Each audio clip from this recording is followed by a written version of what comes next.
Hello students, আজি যেটো class হ'ব হেতু ক্লাসত আমি এটা ইম্পৰ্টেন্ট কনসেপ্ট শিকিবলৈ গৈ আছো। ইম্পৰ্টেন্ট কনসেপ্টটো এটো যে তোমালোকে ফিজিক্সত প্ৰপৰচনেলিটি শব্দটো বহুত পাইছা মানে we have got proportionality, f is proportional to something বা speed is proportional বা তেনেকুৱা টাইপৰ proportionality symbol তোমালোকে বাৰে বাৰে ৰিপিটেডলি পাইছা। কিন্তু proportionality একচুয়ালি কি হয় মানে proportionality symbolটো আমি কিয় ইউজ কৰো আৰু কিয় আমি proportionalityটো ইকুৱেল কৰিবলৈ হৰে কনস্ট্যান্ট এটা দিবলগীয়া হয় হয়নে।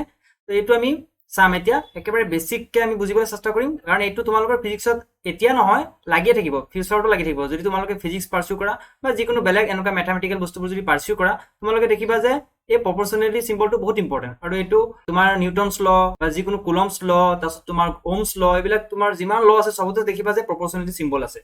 এইটো একচুয়ালি ক'ৰ পৰা আহিছে প্ৰপৰচনেলিটি সিম্বলটো বা সিহঁতে কিয় ইউজ কৰিছে বা তুমি যদি নতুনকৈ এটা ল উলিয়াবলগীয়া হয় তুমি প্ৰপৰচনেলিটি সিম্বল ইউজ কৰিবলগীয়া হ'ব পাৰে, কিন্তু কেনেকৈ কৰিবা তুমি হয়নে।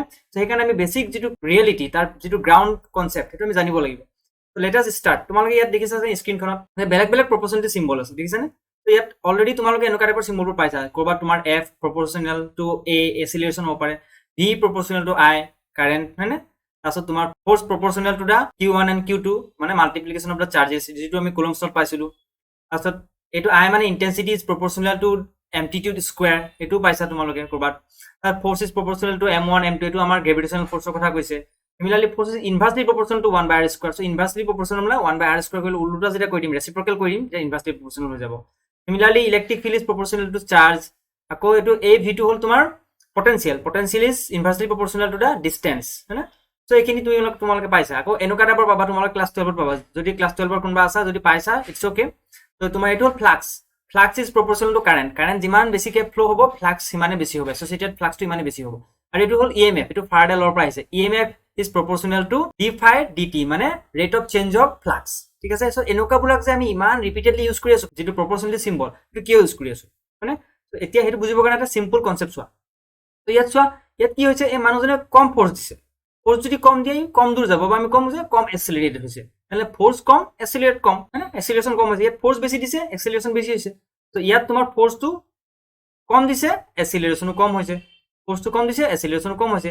ইয়াত ফোর্স বেশি দিছে এক্সেলারেশনও বেশি হয়েছে হ্যাঁ। তার মানে এটো কি আমি কব পাৰো যে ফোৰ্স ইজ ডাইৰেক্টলি প্ৰপোৰ্শনাল টু এক্সেলাৰেশন কাৰণ মানে এনেকুৱা কথা ধৰিলা যিজন মানুহে বেছি কথা পাতি থাকে বহুত টকেটিভ হলে তাৰ মাথাটো জ্ঞান কম আছে, তাৰ মাথা কম জ্ঞান কম হয়নে। আৰু যি অলপ সাইলেন্টলি থাকে এনেকুৱা কয় আমি জেনেৰেলি কওঁ যে তাৰ জ্ঞান বেছি ই ওয়াইজ বেছি। তাহলে এইটো কি হ'ল এইটো উল্টা টাইপৰ হ'ল।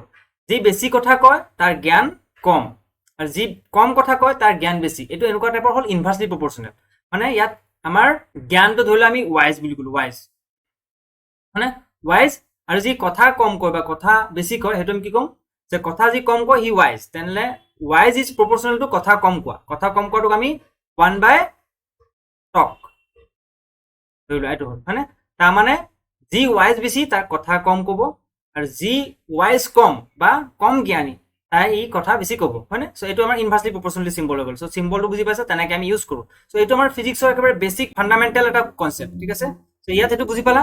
তাৰ পাছত চোৱা তুমি এটা আমি কেনেকৈ কৰিম এতিয়া বুজিম কেনেকৈ আৰু কিয় আমি ইকুৱেলিটি সাইন ইউজ কৰোঁ আৰু কিয় আমি কনস্ট্যান্টটো বহাবলগীয়া হয়, কনস্ট্যান্টটো কিয় কনস্ট্যান্ট বুলি থাকে ঠিক আছে। সেইটো বুজিবৰ কাৰণে একেবাৰে সিম্পল তোমালোকে ক্লাস 2-3 লেভেলত যোৱাগে। ক্লাস 2-3 লেভেল কি পাইছে চোৱা 1 into 2 আমি জানো 2। সো 1 2 into 2 কি পাম আমি 4, 3 into 2 কি পাম আমি 6, 4 into 2 কি পাম আমি 8। সো অন মানে এনেকৈ আমাৰ গৈ থাকিব। এতিয়া তুমি মন কৰা যদি মই কওঁ যে এই যিমান কোৱান্টিটি গোটেইখিনি আছে এই গোটেইখিনি কোৱান্টিটি 2 4 6 8 এইবোৰ সব এনেকৈ বাঢ়ি গৈছে 2 4 6 8 তাৰমানে ইনক্ৰিজ হৈ গৈ আছে। যদি ইনক্ৰিজ হৈ গৈ আছে তেনেহ'লে আমি ক'লো ধৰি লোৱা এইটো x বুলি। আৰু ইয়াত চোৱা এফালে ইনক্ৰিজ হৈ গৈ আছে 1 2 3 4 এনেকৈ ইনক্ৰিজ হৈ গৈ আছে। এইখিনিকে আমি ক'লো y বুলি ফাইন, এইখিনিকে আমি y ক'লো। তাৰমানে মই যদি x টো বাঢ়ি যায় y টো বাঢ়ি যায় বা আমি ক'ব পাৰোঁ y টো যদি বাঢ়ি যায় x টো বাঢ়ি যায় যিকোনো এটা ক'লেও হ'ল। তেনেহ'লে আমি এনেকৈ লিখিব পাৰিম নে x টো বাঢ়ি গৈছে তাৰমানে y টো বাঢ়ি গৈছে।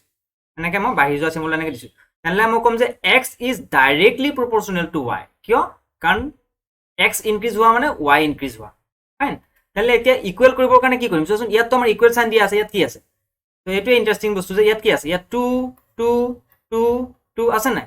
তো এই গোটেই 2 খিনি এটা কনস্ট্যান্ট হয় না হয় তাহলে মই ইকুৱেল কৰিবৰ কাৰণে কি কৰিম x is equal to some constant into y আৰু এইটো ক্ষেত্ৰত আমাৰ কনস্ট্যান্টটো কি 2 সেইকাৰণে আমাৰ এইটো কনস্ট্যান্ট বহাব লগা হয় ঠিক সেইদৰে তোমালোকে এতিয়া ফৰ্মুলাবোৰ চোৱা আমি ইলেক্ট্ৰোস্ট্যাটিক ফৰ্মুলা যদি চোৱা ইলেক্ট্ৰিচিটি ফৰ্মুলা আমি জানো যে force is proportional to q1 q2 and force is inversely proportional to r square সেইকাৰণে আমি proportional to q1 q2 by r square লিখো কিন্তু চোৱা এটা f is equal যেটা লিখিম আমি ইয়াত সেইকাৰণে কনস্ট্যান্ট দিব লগা হয় কাৰণ আমি ইকুৱেল কৰিব লগা হৈছে কেলে গম পালা এতিয়া বেসিক ফান্ডামেন্টাল যে কনসেপ্ট হেতু ইয়াৰ পৰা আহিছে ঠিক আছে ইয়াত আমি 2 বহাইছো ইয়াত সবতে 2 মাল্টিপ্লাই হৈছে ঠিক আছে সো তেনেকে তোমালোকে বাকি বিলাকত শর্ট কনস্ট্যান্ট বহা যেনে তোমাৰ এটো ফ্লাক্স ধৰিলা ফ্লাক্সটো যিমান বেছি হ'ব কাৰেন্ট সিমান বেছি হ'ব হয়নে so flux is equal to আমি ক'ব পাৰো ইলেক্ট্ৰিক যেটো ফ্লাক্স হয় এটো magnetic electromagnetic effect of current তাত পাবা so flux is proportional to I তেনলে আমি ক'ব পাৰো যেনে মিউচুৱেল ইন্ডাক্টেন্স যদি হয়